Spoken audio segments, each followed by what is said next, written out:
ગુજરાતના રેશનિંગનું અનાજ ખાનારાઓ કદાચ ચેતી જવાનો સમય આવી ગયો છે। અત્યાર સુધી જો તેઓ બચતા રહ્યા છે તો કદાચ તે નસીબની બલિહારી છે, પરંતુ જો તમે રેશનિંગનું અનાજ ખાવશો તો તેના માટે આ સમાચાર ખાસ મહત્વના છે। મહારાષ્ટ્રમાં થોડા સમય પહેલા બુલઢાણા જિલ્લાના અનેક ગામના કેટલાય લોકોના વાળ ખરવાના પ્રમાણ વધી ગયું અને આને કારણે ગ્રામ્યવાસીઓ ચિંતાતુર થઈ ગયા અને આ બધા ગામોમાં હોહા મચી ગઈ।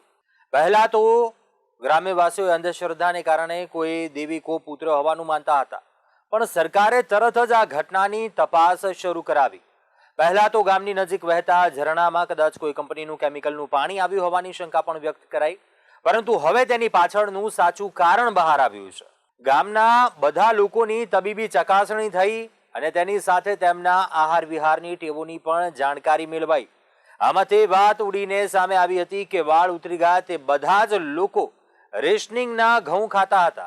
જી હા, સરકાર દ્વારા આપવામાં આવતા રેશનિંગના ઘઉં ખાતા હતા અને આ બધાના લોકોમાં રેશનિંગના ઘઉંને લીધે સેલેનિયમનું ઊંચું સ્તર તથા ઝિંકનું નીચું સ્તર જોવા મળ્યું। આ બનાવથી અસરગ્રસ્ત ગામોના લોકોના અને તેમાં પણ ખાસ કરીને ભોગ બનેલા લોકોના અને તેમની સામે તે જ ગામના પણ વાળ ઉતરવાની સમસ્યાઓનો ભોગ ન બનેલા લોકોના સેમ્પલ લેવામાં આવ્યા। તેમાં સેલેનિયમના ઊંચા પ્રમાણ અને ઝિંકના નીચા પ્રમાણનો તફાવત ઉડીને આંખે વળગીને જોવા મળ્યો હતો। જાન્યુઆરીમાં બુલઢાણા જિલ્લાના અનેક ગામોમાં અચાનક જ વાળ ખરવાની સમસ્યા ઉદ્ભવી। રાહતની વાત એ છે કે આ સ્થિતિ હવે બંધ થઈ ગઈ છે। આ સિવાય જે લોકોના વાળ ખરી ગયા હતા તેમને પણ ફરીથી ઉગ્યા છે। આ તપાસનો રિપોર્ટ આરોગ્ય મંત્રાલયને સોંપવામાં આવ્યો। આ રિપોર્ટમાં જણાવ્યા પ્રમાણે ભારતના વૈજ્ઞાનિકોનું કહેવું છે કે બુલઢાણા જિલ્લામાં આવેલા વિવિધ ગામોની ખાણીપીણી જોવા રેશનિંગના દુકાનોથી પણ વિવિધ અનાજોના નમૂના લેવામાં આવ્યા હતા। તેમાં આ ગામના ભોગ બનેલા લોકો અને આ ગામમાં રેશનિંગમાં આપવામાં આવતા ઘઉંમાં સેલેનિયમનું પ્રમાણ ઊંચું જોવા મળ્યું, જ્યારે ઝિંકનું પ્રમાણ નીચું જોવા મળ્યું હતું। આ કિસ્સાનો પડઘો ફક્ત મહારાષ્ટ્ર જ નહીં, કેન્દ્ર સુધી પડ્યો। તેને પગલે ભારતીય વૈજ્ઞાનિક સંશોધન પરિષદ અને નવી દિલ્હીમાં all India institute of medical science આ કિસ્સાની પાછળ સંશોધનમાં લાગી ગયું। કારણ કે એક બે લોકોના વાળ ઉતરે તો સમજી શકાય, પરંતુ એક સાથે 10 થી 15 ગામના લોકોના વાળ ઉતરવા લાગે અને તેમાં પણ મહિલાઓના પણ વાળ ઉતરવા લાગે તો ચોક્કસ ક્યાંક તો સમસ્યા હોય।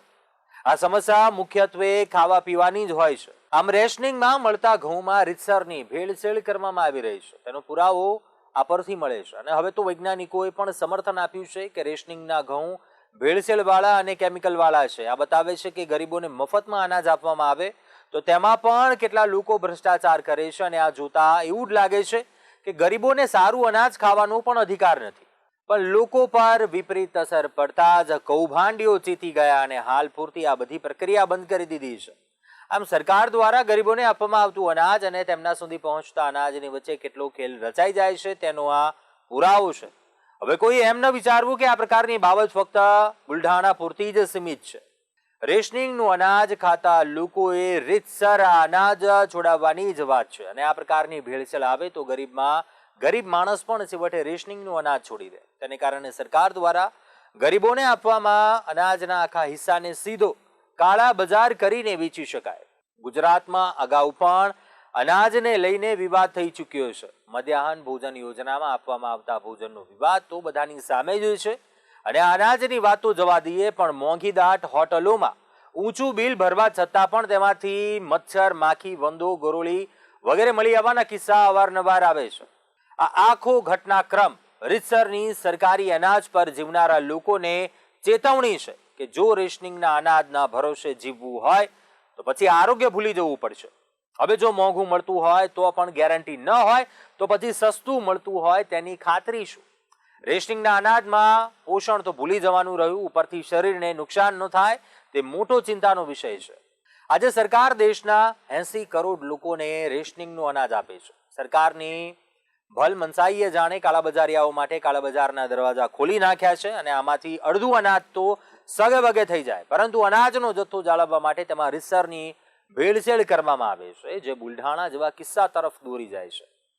મહારાષ્ટ્રના બુલઢાણાના કાંડમાં થયેલા ખુલાસા મુજબ આ ઘઉં રેશનિંગના હતા। રેશનિંગમાં આ ઘઉં પંજાબમાંથી ખરીદવામાં આવ્યા હતા, જેમાં પંજાબમાં જે વિસ્તારમાં ઘઉં ઉગાડવા માટે પ્રતિબંધ છે ત્યાં જ આ ઘઉં ઉગાડવામાં આવ્યા।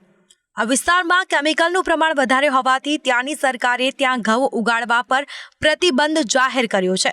આમ છતાં પણ ત્યાં ખેડૂતોએ ઘઉં ઉગાડ્યા હતા અને સરકારને વેચ્યા પણ હતા અને તેના જ લીધે હવે પ્રતિબંધિત વિસ્તારમાં ઘઉં ઉગાડનારા ખેડૂતો સામે પણ કાર્યવાહી થશે. આવી જ માહિતી માટે જોતા રહો મંતવ્ય ન્યૂઝ.